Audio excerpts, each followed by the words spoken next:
Halo, Shalom, seluruh jemaat GSCA Bethlehem. Dimanapun Anda berada, saya percaya biarlah apa yang akan kita bicarakan ini menyenangkan Tuhan.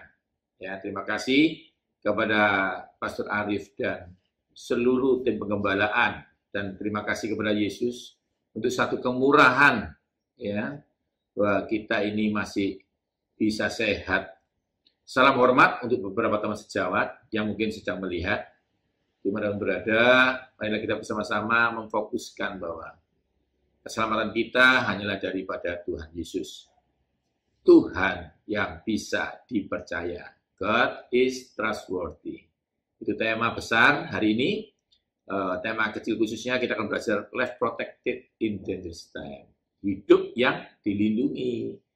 Kenapa kita bisa dilindungi? Karena Tuhan kita itu kalau pegang janji, Dia adalah Tuhan yang menepati janjinya. Sebelumnya marilah kita berdoa. Tuhan Yesus, aku bersyukur untuk satu kesempatan boleh berbicara sesuatu yang menjadi berkat, sesuatu yang manis kau dengar. Layakkanlah hamba ini dan urapi yang mendengar, biarlah yang kami bicarakan hanya menyenangkan Tuhan, yang siap diberkati dan disembuhkan Tuhan. Hanya di dalam nama Tuhan Yesus katakan, amin. Saya ulangi lagi, tema besar kita adalah God is trustworthy. Ibrani 10 ayat 23. Akan saya bacakan buat Anda. Ibrani 10 ayat yang ke-23. Dan marilah kita berpegang teguh pada harapan yang kita akui. Karena yang membuat janji itu dapat dipercaya. One who made the promise is trustworthy. Jadi Tuhan kita itu bisa dipercaya, Tuhan kita itu bisa diandalkan. Kita ingat di masa-masa seperti ini, kita butuh janji Tuhan. Janji Tuhan itu seperti emas dan permata. Dia melindungi kita dari segala apapun. Mazmur 91 ayat 7 mengatakan, walaupun 1.000 orang rebah di sisimu, dan 10.000 di sebelah kananmu, tetapi itu tidak akan menimpa kamu. Yang setuju katakan amin. Nah, tetapi ini bukan janji. Ini kondisi. Jadi ada janji yang membuat ada kondisi. Nah, di dalam Mazmur 91, janjinya Tuhan itu menghasilkan kondisi. Walaupun corona membunuh 1.000 orang di sebelah sisimu dan 10.000 orang di sebelah kananmu, itu tidak menimpa kamu. Itu kondisi, saudara. Kondisi sedang diberkati, dilindungi Tuhan di masa-masa pandemi. Nah, janji Tuhan itulah yang harus kita pegang. Karena dikatakan adalah Tuhan kita adalah Tuhan yang bisa dipercaya, yang melakukan janji yang dibuatnya tadi. Ya, dari baca di Ibrani, janjinya apa? Kita mundur di ayat, bukan mundur ya, maju ya, ayat 11. Sebab malaikat-malaikatnya akan diperintahkannya untuk menjagai engkau di segala jalan. Jadi, janji Tuhan itu bukan dari malaikat. Malaikat itu hanyalah penjaga. Yang menjanjikan, yang mengutus, itu adalah Tuhan yang bisa diandalkan. Jadi, ketika ada penyakit sampar itu menyerang Daud, Daud tahu Tuhan sekali berjanji, Tuhan mengirimkan malaikatnya akan diperintahkannya untuk menjagai engkau di segala jalan. Jadi ini paling penting sekali, saudara, sebelum kita belajar soal kesehatan, karena saudara tahu, saya seperti biasanya akan menjelaskan semua dari sisi Alkitab ya, dan sisi pengetahuan. Jadi sekarang masalahnya bagaimana nih? Nah, masalahnya itu sebenarnya begini. Seperti corona yang tidak kelihatan, tapi dia ada. Kalau saudara mau tahu corona itu ada atau tidak, Anda baca aja laporan. Ketika ada yang meninggal karena corona, berarti corona ada. Jadi, ingat, sesuatu yang tidak kelihatan bukan berarti tidak ada. Saya ulangi lagi ya. Sesuatu yang tidak kelihatan di dalam hidupmu bukan berarti tidak ada. Seperti Tuhan yang tidak kelihatan. Dia itu sungguh ada. Setuju katakan amin. Jadi saudara, bagaimana caranya sekarang? Karena Tuhan itu adalah Tuhan yang bisa diandalkan, Dia sudah berjanji akan mengirim malaikatnya. Jadi Anda sudah percaya Tuhan nih, bikin janji. Masalahnya Anda tidak pernah lihat malaikat Tuhan. Jadi masalah pertama, saya akan ceritakan kedua, kenapa orang-orang itu menjadi ketakutan, karena mereka punya masalah. Yang pertama, saudara tidak kelihatan siapa yang menjaga Anda. Kita sudah dapat janji nih, sebab malaikat-malaikatnya akan diperintahkan untuk menjaga engkau di segala jalanmu. Segala jalanmu, saudara pulang kerja, dilindungi Tuhan. Saudara berangkat kerja, dilindungi Tuhan. Bahkan Tuhan janji, satu orang percaya, sekeluarga dilindungi Tuhan. Seperti Nuh percaya, maka seluruh keluarganya, anak dan menantunya diselamatkan Tuhan. Jadi saya percaya kalau sekarang Anda melihat dimanapun Anda berada, maka keluargamu dijaga Tuhan. Ya. Jadi, tadi saya bilang, jadi permasalahan kita adalah bukan nggak ada Tuhan, bukan Tuhan tidak bikin janji, bukan Tuhan tidak pegang janji. Ketika Tuhan pegang janji, dia mengutus malaikatnya. Permasalahan kita adalah menjadi Thomas, kita tidak melihat. Tetapi yang aneh, saudara tidak melihat corona, tapi saudara percaya corona ada. Karena itu, mami saya pernah mengatakan begini, kemurahanmu lebih dari hidup.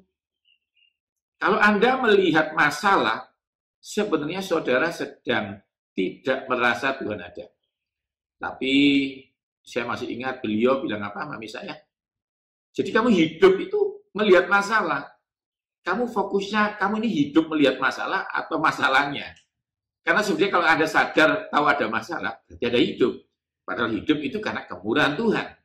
Jadi saat Anda lihat masalah, Anda sedang melihat dalam posisi dilindungi Tuhan. Ya, saya ulangi lagi. Kalau Anda lihat satu masalah, berarti Anda sedang hidup yang dikontrol oleh Tuhan Anda. Nah, sekarang saya akan ceritakan salah satu cerita di Alkitab yang menjadi panduan kita bahwa jadi masalah kalau bukan nggak ada Tuhan, bukan nggak ada malaikat, tapi Anda tidak pernah lihat malaikat. Ya, karena itu Tuhan bicara apa? Berbahagialah orang yang percaya, walaupun tidak melihat.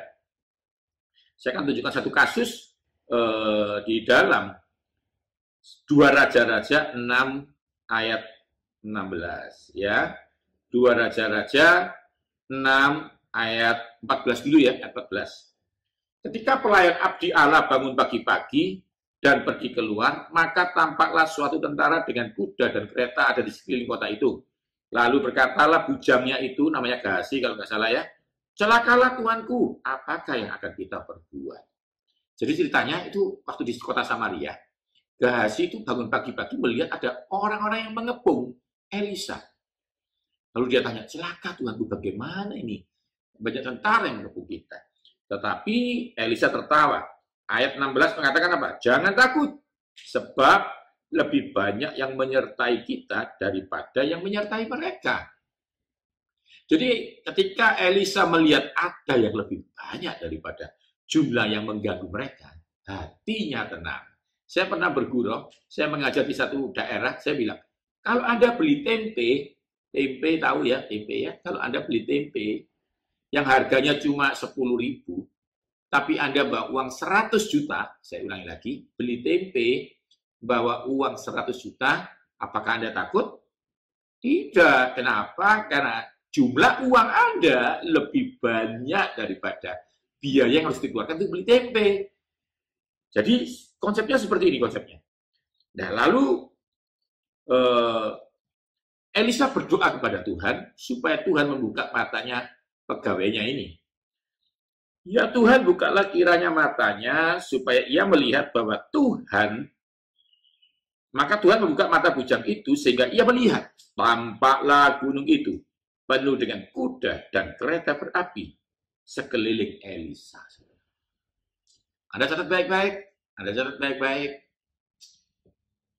Ternyata jumlah malaikat Tuhan yang disuruh Tuhan menyertai, tadi kita bacakannya, Mazmur 91 ayat 11, sebab malaikat-malaikatnya akan diperintahkannya untuk menjaga engkau di segala jalan. Malaikat nggak punya ide jaga saudara, tapi Tuhan yang bisa diandalkan, Tuhan yang bisa dipercaya, memerintahkan malaikatnya. Dan ternyata jumlah malaikat lebih banyak daripada jumlah orang yang mengganggu Anda. Nah, jadi yang pertama kita belajar, ada dua hal yang kita pelajari dari firman Tuhan. Saya boleh katakan dengan Roh Kudus, Anda imani aja, ternyata malaikat Tuhan yang menyertai kita lebih banyak daripada jumlah corona yang ada. Ya, saya ulang lagi, jumlah malaikat Tuhan yang menyertai kita lebih banyak daripada jumlah corona yang ada. Praise the Lord. Lalu apa yang kau takutkan? Apa yang kamu khawatirkan? Kalau ternyata jumlah pengawalmu yang diperintahkan Tuhan lebih banyak daripada jumlah corona. Bayangkan Anda dijaga oleh tentara-tentara yang super, jumlahnya lebih banyak daripada seorang pencopet satu. Lalu apa yang Anda takutkan? Jadi itu yang pertama ya. Ya, yang pertama itu, jadi jumlah malaikat Tuhan lebih banyak daripada jumlah corona. Yang kedua, seringkali kita ini bingung ya. Gimana kita ini kepingin corona nggak ada gitu. Tuhan nggak tertarik itu. Ide-idemu itu. Karena Tuhan itu sudah punya ide sendiri untuk cara melindungi saudara. Yaitu dengan jumlah malaikat lebih banyak. Kalau ada yang ganggu saudara, pencopet satu, dia akan kirim bapak-bapak tentara lebih banyak. Kalau ada corona ganggu hidup saudara, maka dia mengirim malaikat lebih banyak daripada jumlah corona. Praise the Lord. Itu yang pertama. Yang kedua kita akan belajar. Sadrak Meshach Abednego itu dibakar. Waktu dia berharap, saya yakin ya, dia berharap apinya mati, Tuhan nggak tertarik. Tuhan lebih tertarik membuat dia dibakar, tapi nggak kebakar. Nah, tapi kita akan belajar dari saudaranya yang namanya Daniel. Suatu ketika Anda tahu ceritanya, Daniel ini dimusuhi. Lalu beberapa orang yang nggak suka itu mulai merayu raja untuk memasukkan Daniel ke dalam kandang singa. Dan di dalam kandang singa itu, pasti Daniel takut secara manusia, saudara ya. Singa-singa itu katanya lapar sekali dan desain makan orang yang masuk. Meremukkan itu orang-orang itu. Lalu ketika mungkin ini ya, ini pikiran saya, Daniel sudah berdoa, Tuhan, tolong Tuhan, supaya nggak ada kandang singa, supaya singanya nggak mati gitu ya. Tuhan nggak tertarik. Ingat ya, Tuhan nggak pernah tertarik musuhmu, Tuhan tertarik kamu. Jadi akhirnya Tuhan mengirim malaikat membuat singanya tidak bisa menggigit. Nah, ini saya bacakan ya. Daniel 6 ayat 22. Daniel 6 ayat yang ke-22. Tuhanku telah mengutus malaikatnya, seperti janji Mazmur 91 ayat 7. Tuhanku telah mengutus malaikatnya untuk mengatupkan mulut singa itu. Bayangkan saudara, singa lapar dikatupkan oleh siapa? Malaikat Tuhan. Kok bisa malaikat datang? Karena Mazmur 91 mengatakan, aku akan mengutus malaikat untuk melindungi engkau di segala jalanmu. Dia tidak hanya melindungi Daniel di istana raja, dia tidak melindungi Daniel di masa pembuangan.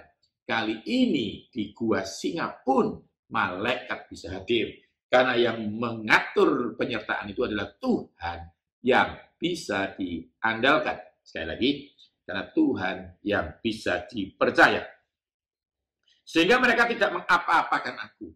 Nah ini, Tuhan tidak tertarik menghilangkan singanya, tapi Tuhan bikin musuhmu tidak bisa mengapa-apakan kamu. Saya ulang lagi, Tuhan tidak tertarik menghilangkan singa-singa dalam hidup Anda, tetapi Tuhan lebih tertarik membuat ada, tapi tidak bisa apa-apa. Karena ternyata aku tidak bersalah di hadapannya. Syaratnya satu, saudara tidak boleh salah di hadapan Tuhan, tetapi aku juga terhadap Tuhanku, aku tidak melakukan kejahatan. Di hadapan manusia, saudara tidak pernah berbuat salah. Jadi konsepnya begini saudara, konsepnya. Yang pertama tadi kita belajar bahwa malaikat Tuhan lebih banyak daripada yang mengganggu Anda. Yang kedua, ternyata ada satu saat masa bahaya itu tidak berbahaya lagi. Saya ulangi lagi, Tuhan bisa bikin bahaya-bahaya yang menyerang saudara tidak berbahaya lagi. Tadi kita sudah belajar soal Daniel, ternyata singanya ada, tapi sudah tidak seperti singa lagi, sehingga tidak seberbahaya yang kamu takutkan. Ya, jadi saudara ada dua, kita belajar. Sekali lagi saya ulang lagi, jumlah malaikat Tuhan lebih banyak daripada corona. Karena Tuhan yang mengutus malaikat itu tahu jumlah yang terbaik. Yang kedua, Tuhan bisa bikin corona tidak bisa apa-apakan. Dikatakan apa? Malapetaka itu tidak dirajang terhadap aku. Walaupun 1000 rebah sebelah sisiku, ada. Dia bisa bikin orang lain meninggal, tapi dia tidak bisa mengganggu hidupmu. Yang setuju katakan amin.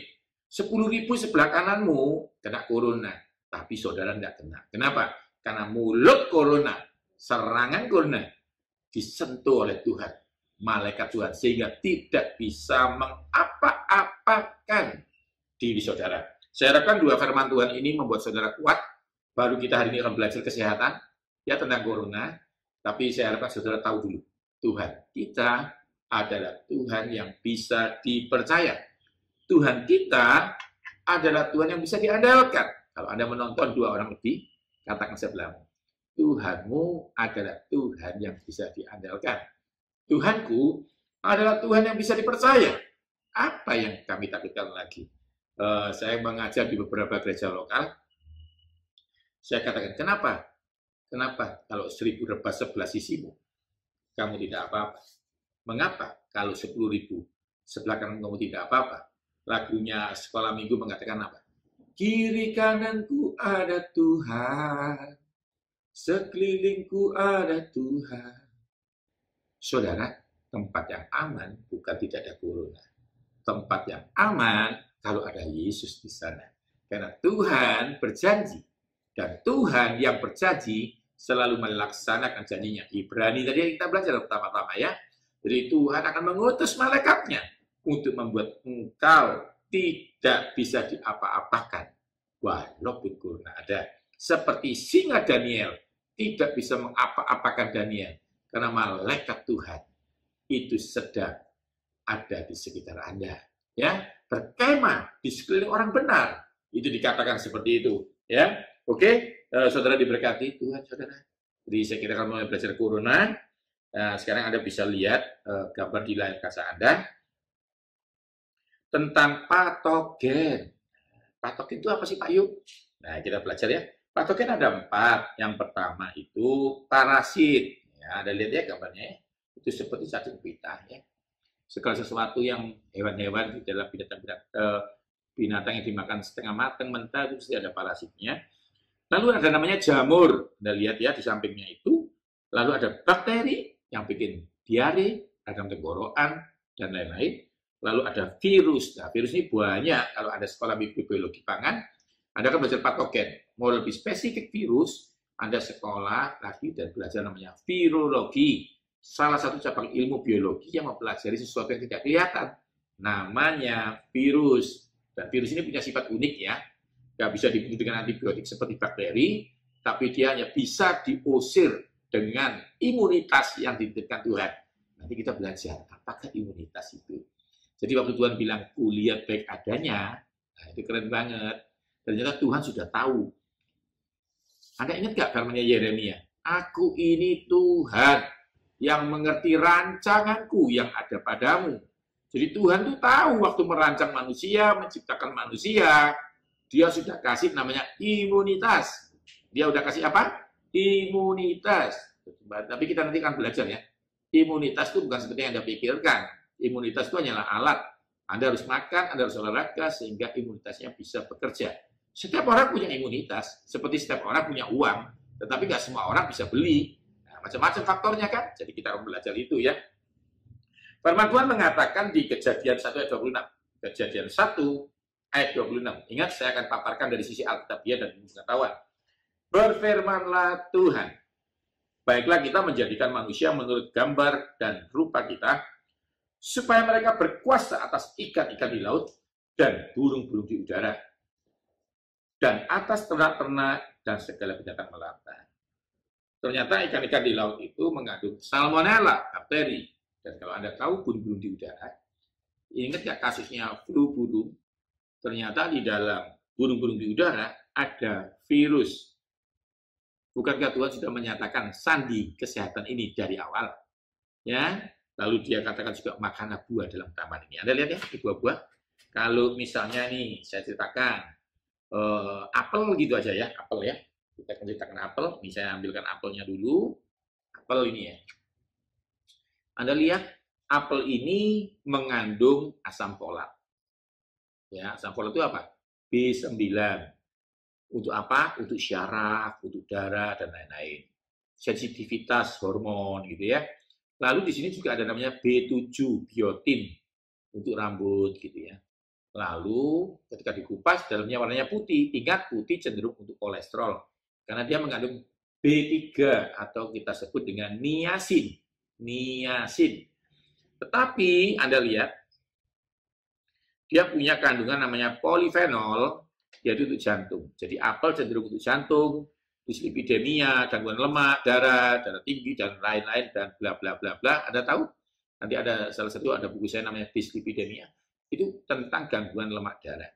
Tetapi ketika ini masuk, nah ini apa Pak Yo? Ini ada lagi. Ya, ini buncis. Ini banyak nih, saya punya banyak ya. Nah, ini buncis toh. Buncis ini isinya cenderung serat pangan dan dia cenderung B kompleks. Di situ juga ada kalsiumnya. Itu jadi dia bagus untuk lutut-lutut sakit, tulang-tulang sakit, begitu. Tapi ketika dua-dua ini di-blend menjadi satu jus, ya, maka dia bisa mengaktifkan insulin Anda. Jadi beberapa pasien yang terganggu dengan sel beta atau enggak, tapi punya insulin tapi tidak sensitif, maka biasanya saya kasih ini dan jadi lebih baik. Konsepnya apa sih saudara? Buah dan sayur mengandung fitokimia untuk menyelesaikan masalah virus ini, ya. Tapi sebelum saya bahas ini, kita akan lihat yang lainnya lagi ya. Seperti yang Anda lihat gambar di depan Anda, ada namanya gejala umum COVID-19. Gejala umum COVID-19. Yang pertama, fisiknya melemah. Yang kedua, demam. Ketiga, batuk kering. Lalu sesak nafas. Ini ciri umum, jadi ada 4 ya. Kalau kita lihat. Yang pertama itu fisiknya lemah. Aneh ya, hari ini kok badan saya sakit semua gitu. Kenapa ya? Gitu. Nah, harus diuji lagi. Ternyata fisiknya lemah karena kurang makan, itu tidak COVID ya, itu karena lapar. Tapi kalau fisiknya lemah, tiba-tiba demamnya di atas 39, ya mesti waspada ya, bisa rapid, bisa juga swab. Apalagi kalau disertai dengan batuk kering. Jadi ingat ciri-cirinya ini khas banget, dia tidak batuk yang beriak, tapi batuk kering. Karena itu, kenapa sih kita harus minum cukup? Karena orang yang dehidrasi, air putihnya kurang, gampang terinfeksi. Saya ulang lagi, orang yang kurang minum, gampang terinfeksi. Yang terakhir adalah ciri-cirinya adalah sesak nafas. Jadi ada 4 spesifik ciri-ciri. Yang pertama apa? Fisiknya melemah. Yang kedua apa? Demam. Yang ketiga batuk kering. Lalu sesak nafas. Kenapa Pak sesak nafas? Kenapa Pak Yo? Karena alveoli, tempat paru-paru pertukaran udara. Jadi kalau saudara bernapas itu kan, itu ambil oksigen, O2, lalu bernapas, gitu ya. Itu yang dibuat kotoran atau CO2, karbon dioksida. Nah, tempat pertukaran itu di mana? Waktu Anda ngambil, itu di paru-paru, maka terjadi pertukaran. Nah, tempat untuk bertukar itu bulat-bulat gitu ya. Anggap stroberi yang saya pegang ini. Di situ namanya alveoli, udara masuk, diputarkan seperti kita. Nah, kalau yang dikeluarkan namanya karbon dioksida. Nah, alveoli ini jumlahnya banyak ya, ribuan bahkan jutaan. Itu ternyata ada di paru-paru. Nah, itu diganggu sama namanya COVID-19 ini, sehingga saya sering bilang dengan bahasa saya sehari-hari ya, ternyata tempat parkirnya binatang ini, COVID ini di mana? Di alveoli, di paru-paru. Karena itu saya selalu mengajarkan buah-buah yang membersihkan paru-paru. Ya, paling gampang ya susu. Kalau Anda punya susu segar yang bagus, atau Anda nggak bisa cari yang asli, Anda biasa ke supermarket namanya fresh milk. Fresh milk, susu segar. Bukan susu yang lain-lain ya, tapi susu yang segar, dengan susu kalsium, itu untuk tulang ya. Yang ini memang susu segar. Maka Anda akan dapat banyak hal yang baik untuk paru-paru Anda. Pak, bagaimana kalau saya laktosa intolerance? Nah, nanti kita akan bahas kapan-kapan di seminar kesehatan ya. Anda bisa cari turunan produknya, salah satunya keju. Oke, saya akan kembali lagi. Pak, kan firman Tuhan mengatakan nih, Pak Yu, yang sekarang ada dulu ada. Apakah COVID-19 ini pernah dibahas sih dalam Alkitab? Anda bisa buka atau catat dulu ya, siapkan catatan Anda. Saya akan bacakan buat Anda. Ulangan 28 ayat 22. Ulangan 28 ayat yang ke-22. Saya ulangi lagi. Ulangan 28 ayat yang ke-22. Tuhan akan menghajar engkau dengan batu kering. Jadi yang tanda-tanda pertama sudah disebutkan batu kering. Batu kering. Lalu yang kedua, Tuhan akan menghajar engkau dengan demam. Demam. Tadi kan apa sih cirinya? Demam, batu kering. Dengan demam kepilot dan sakit radang, kekeringan. Tadi saya bilang dehidrasi ya. Tenggorokan terasa kering gitu ya. Dan itu akan membuat radang tenggorokan sampai sesak nafas, radang di paru-paru. Itu Pak, yang kelemahan itu di mana? Kalau kita baca di bahasa Inggris jelas banget ya. Ulangan 28 ayat 22. He will afflict you with weakness, kelemahan fisik, fever, demam, inflammation, radang, infection, infeksi, dan macam-macam. Jadi intinya begini, saya tidak bisa menjelaskan lebih panjang, intinya Alkitab sudah mencatat. Seperti buku panduan mobil Anda sudah mencatat. Akan ada kerusakan-kerusakan dan bagaimana cara menyelesaikannya. Oke ya? Sekarang saya sebelum menyampaikan ilmu pengetahuannya, saya akan menjelaskan kepada Anda tentang apa? Tentang kasus demam. Apakah di Alkitab ada Pak Yu? Demam yang bisa sembuh? Ada. Cerita pertama, kita mulai dengan ibu mertua Simon Petrus. Catat ya ayatnya ya. Lukas 4 ayat 38 sampai 39. Saya ulangi lagi. Lukas 4 ayat 38 sampai 39.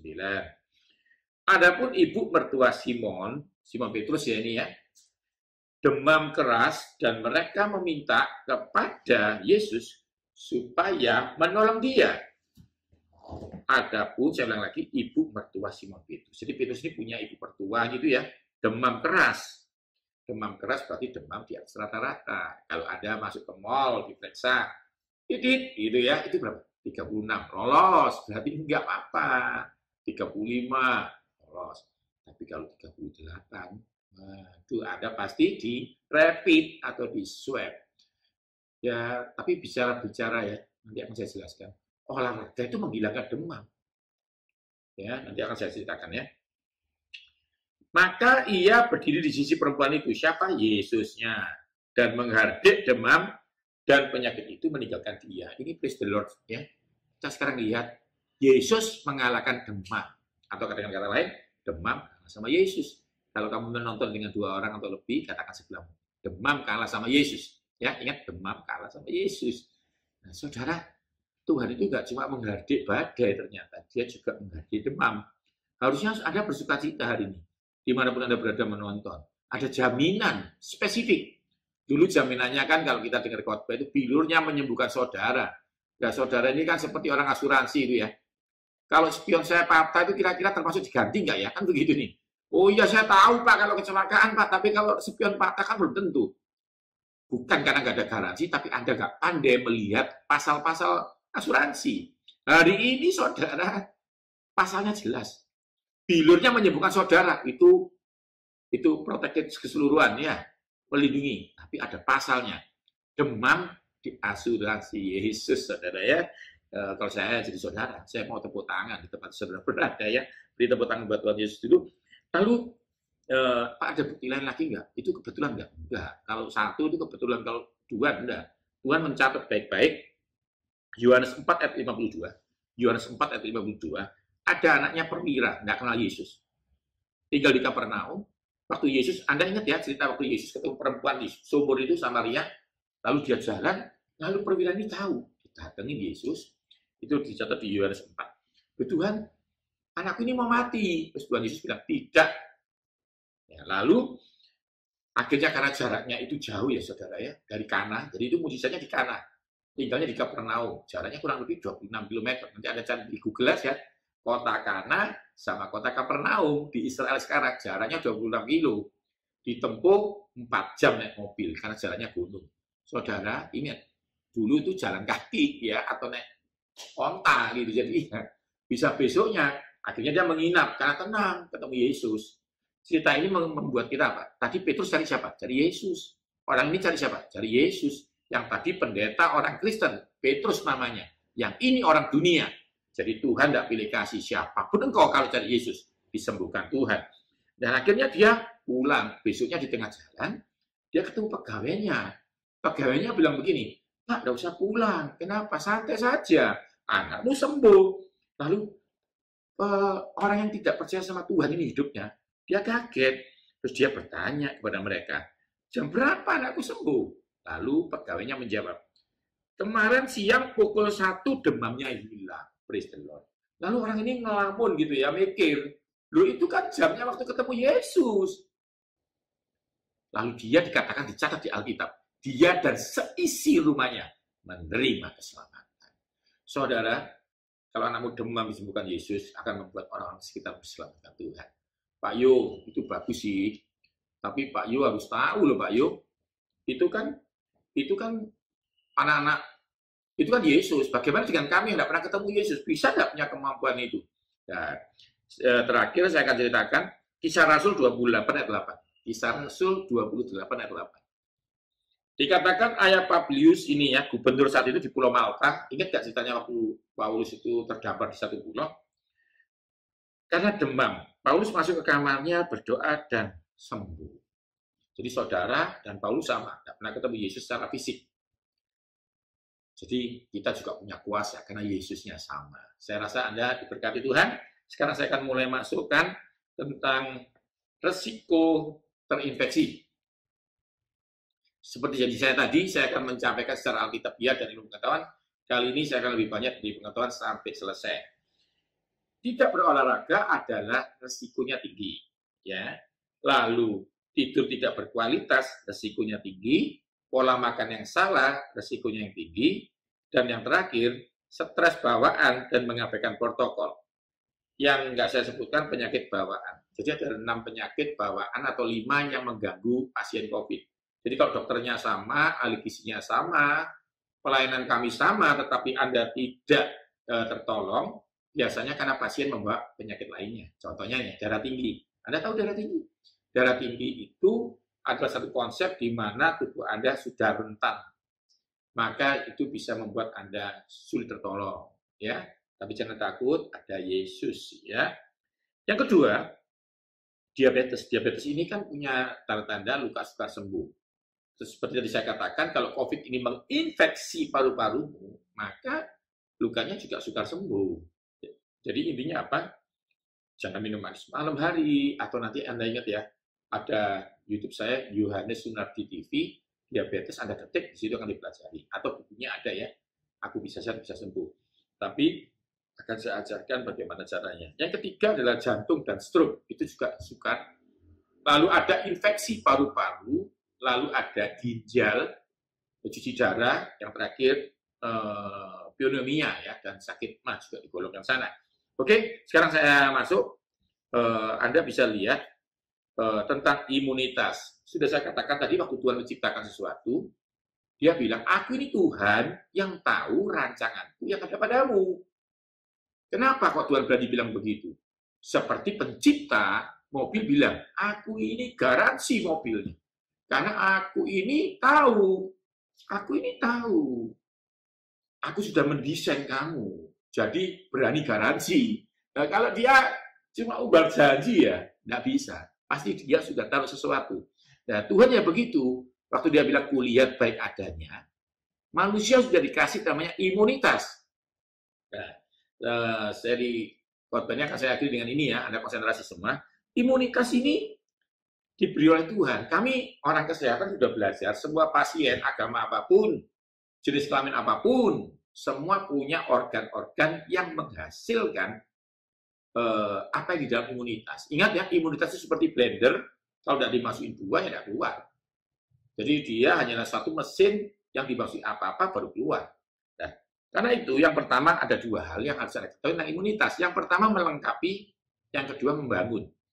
Yang melengkapi ini apa sih? Cuci tangan. Cuci tangan tidak menghasilkan imunitas, tetapi dia mencegah binatang masuk. Yang kedua, pakai masker fungsinya sama. Dia tidak menciptakan imunitas, tapi dia mencegah yang masuk. Bayangkan saudara, Anda sudah bersihkan lantai dengan pel, itu bersihkan. Tapi Anda biarkan debu masuk, akhirnya ya nggak efektif dan tidak efisien.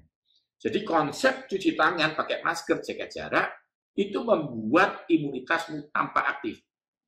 Contoh ini, kalau sepeda motor Anda diisi bensin, itu menyalakan mesinnya. Tapi kenapa diisi bensin nggak jalan? Rodanya bocor. Nah, cuci tangan itu seperti itu, bukan imunitas, tapi membuat imunitasmu tampak baik. Sekarang kita ngomong soal membangun, ada apa yang saudara harus pegang dengan baik-baik.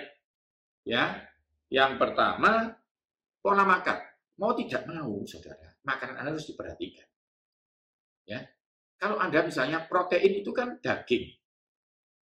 Jadi salah satunya daging ya, dari sapi, ayam. Anda bisa memasukkan 2 daging. Satu daging berlemak. Mau tidak mau, daging berlemak itu pasti menciptakan lemak darah. Mau tidak mau, dia menciptakan lemak darah. Bayangkan, saudara, Anda tidak kena corona, tapi kena serangan jantung. Nah, itu kan jadi masalah besar dalam hidup Anda. Yang kedua, ya, tidur. Anda bisa lihat ya, gambar di depan Anda sekarang ini, tidur. Jadi, tidur ini memproduksinya. Bayangkan Anda sudah makan, tapi nggak diproduksi. Tidur ini dikenalkan oleh Tuhan waktu menciptakan Hawa. Ini sedikit ya, sandi Alkitab. Menciptakan hewan, jadilah semua banyak. Jadilah burung, burung berterbangan. Untuk menciptakan manusia, per step dilewati dengan namanya tidur. Jadi di situ kita belajar, waktu Adam tertidur, Alkitab mencatat ada Hawa. Tapi karena kami orang kesehatan, kami orang kimia, maka kami melihat apa? Manusia adalah sekumpulan sel baru. Jadi maksudnya begini, waktu Tuhan menciptakan manusia lain, dia mengenalkan kata-kata tidur. Karena itu kita bicarakan pasien. Kalau rawat inap dan rawat jalan, bedanya cuma opname, yaitu tidur. Karena kami yakin waktu tidur, pasien menghasilkan sel baru, perbaikan baru, dan Anda tampak sehat. Padahal kami hanya membuat Anda kondisinya tidur, memberi kondisi vitamin, pola makan yang baik, dan kalau Anda nggak tidur, tidak ada daya tahan tubuh. Jadi, ingat, kalau Anda bermain alat-alat handphone, media, hilangkan itu untuk sementara. Ya, paling tidak sebelum tidur. Jadi yang pertama, pola makan itu bahan bakunya. Lalu tidur itu adalah saat menciptakannya. Lalu olahraga. Pak, saya udah pola makan, saya udah tidur. Kenapa, Pak? Kok masih tidak ada? Bukan tidak ada, tapi tidak aktif. Olahraga mengaktifkan sel darah putih. Tapi ingat, Tuhan bilang hati yang gembira adalah obat yang manjur. Berarti kalau susah, itu racun yang manjur. Ternyata kalau ada stres, tubuh mengeluarkan kortisol. Seperti yang pernah saya ajarkan dalam ibadah-ibadah Anda, kortisol membunuh pola makan Anda. Kortisol tidak mengaktifkan sel darah putih Anda, sehingga orang stres pasti tidak tertolong. Kami bisa handle pola makan Anda, kami bisa handle apapun yang kami lakukan sama Anda. Tapi kami nggak bisa handle apa? Perasaan pasien. Karena itu Tuhan bilang, jangan kamu khawatir akan hidupmu. Tuhan itu loh yang menolong saudara bilang jangan khawatir. Di situ Tuhan tahu. Dia penciptamu. Dia tahu kortisol merusak daya tubuh Anda. Sekarang yang sangat terakhir saya tutup dengan buah-buah yang di depan Anda. Yang pertama, Anda harus ada sayur.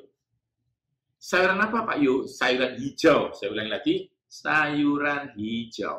Karena di dalam sayuran hijau ada apa? Klorofil. Apakah klorofil menghasilkan sel oksigen? Bayangkan kalau Anda makan sayur, maka tubuhmu ada oksigen. Kalau ada oksigen, maka pembakaran terjadi dan banyak hal. Yang kedua, buah warna oranye. Apakah? Kebetulan nih, saya pegang ini mangga ya. Mangga, dan di sini juga ada jeruk. Ya. Jeruk dan mangga. Jadi sebenarnya mangga dan jeruk ini salah satu buah oranye mengandung beta karoten. Pak, kalau nggak ada ini apa? Pepaya ada. Dan yang lain-lainnya ya, ingat. Seminggu sekali 2 kali harus ada ini ya. Kalau saya bagaimana? Saya tiap hari. Lalu ada buah merah namanya tomat. Buah tomat ini benar-benar bagus banget karena juga mengandung vitamin A. Namanya retinol. Retinol sudah pasti membuat daya tahan tubuh Anda naik. Lalu yang terakhir adalah buah warna kuning. Buah warna kuning itu sangat istimewa karena mengandung lutein. Ya, ini kalau dibelah, ya kalau ada belah, di situ ada kuning-kuning namanya bromelin, itu bisa membersihkan paru-paru Anda. Saya harapkan saudara diberkati dengan apapun. Ingat, jangan telat makan, tetap mengharapkan Yesus yang bisa diandalkan. Saya harapkan saudara diberkati. Saya akan berdoa buat saudara. Tuhan, terima kasih buat apapun yang kami dengar. Kami percaya tangan kami diberkati. Kalau kami pakai masker, maka kami berhasil. Kalau kami makan buah, dibikin berhasil. Karena kami mengakui Tuhan yang bisa dipercaya, Tuhan yang bisa diandalkan. Aku berdoa, tidak ada COVID-19 yang menyerang kami semua. Karena Tuhan bisa diandalkan. Yang percaya perlindungan Tuhan sempurna. Hanya di dalam nama Tuhan Yesus katakan, amin. Saudara, sekali lagi ingat pesan terakhir. Yang pertama apa? Jumlah malaikat yang menjaga saudara lebih banyak daripada jumlah corona. Yang kedua, ada saatnya bahaya tidak berbahaya lagi. Seperti singa-singa Daniel, tidak bisa gigit Daniel, karena ada malaikat Tuhan. Saya percaya, saya Yoris Sunardi beserta keluarga berdoa, kita akan ketemu lagi. Salam sehat. Tuhan Yesus memberkati.